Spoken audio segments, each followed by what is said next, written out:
Simon's new at the factory. If you ask him, he'll tell you it's a lousy job. He has to sweep up and carry things around. He only earns $3 an hour. Even so, Simon prefers working here to the alternatives he sees for himself right now.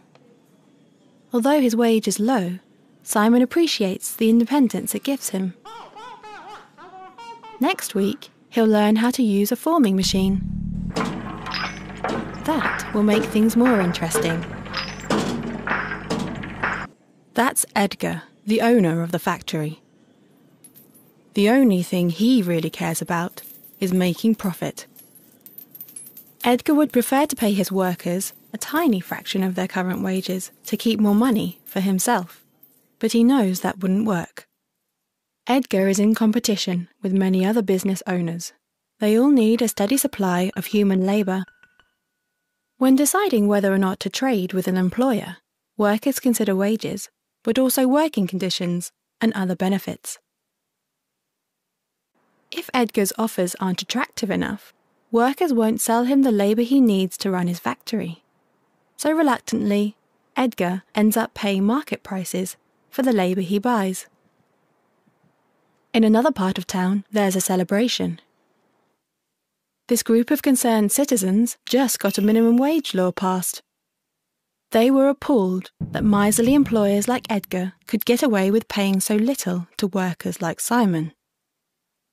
The new minimum wage is $9 an hour. Unfortunately, this doesn't mean that everyone in the town will now earn $9 or more. We already saw how the existence of competing buyers of labour influences the lower limit on what Edgar can get away with paying his workers. The upper limit on what Edgar will pay any worker is the amount of extra revenue he expects that worker's labour will create for him in a given period. In other words, employers won't knowingly pay workers more than the extra income they generate. They'd be losing money if they did that. So what does the introduction of the minimum wage law mean for the workers at Edgar's factory? Vicky's work generates $23 an hour for Edgar, and her wage is $15 an hour. For every hour that Vicky works for Edgar, he's left with an extra $8 after he's paid her wage. Because Vicky's wage is higher than $9 an hour, the new law doesn't affect her directly. Bob's labour at the factory generates $10 an hour for Edgar, and his wage is $8 an hour. After paying Bob's wage, Edgar is left with an extra $2 for every hour that Bob has worked. But because Bob's wage is less than the legal minimum, if Edgar wants to keep him on, he'll have to pay him more. Edgar calculates that if he raises Bob's wage to the new minimum of $9, he'll still be gaining $1 extra for every hour of Bob's labour after his wages have been paid. Although Edgar will profit less from employing Bob at $9 instead of $8, a little profit is better than none. So Bob gets a raise. But the new law is bad news for Simon. Simon's labour generates only $4 an hour for Edgar. The $9 minimum wage is $5 more than that. Edgar would be losing $5 an hour by keeping Simon on at the new legal minimum. So Simon doesn't get a raise.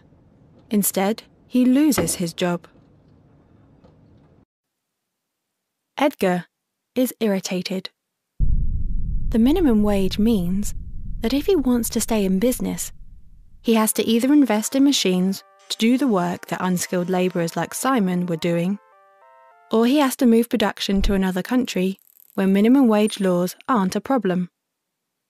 Edgar believes both of these options are less profitable for him than employing local workers. Otherwise, he wouldn't have hired Simon. For Simon, the outlook is bleak. Losing his job would have been bad enough, but the minimum wage continues to disadvantage him even while he's unemployed. Because he's young and doesn't have much experience, it's likely that the extra revenue Simon's labour would create for any employer would be low. Potential employers expect to lose money hiring Simon at the minimum wage, so they turned down his applications. Simon was glad of his factory job, even with its low wage.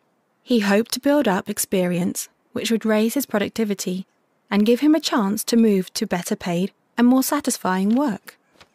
But the new law prevents him from doing so.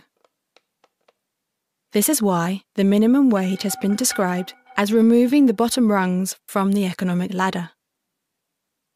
When we see social interactions that seem unfair, one response is to demand that the behaviour we disapprove of be outlawed. But we should keep in mind that this kind of intervention has unintended consequences.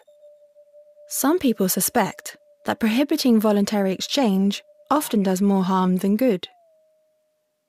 They believe the proper function of law is to discourage the initiation of force, and that we shouldn't create barriers that prevent people from doing their best to peacefully improve their lives.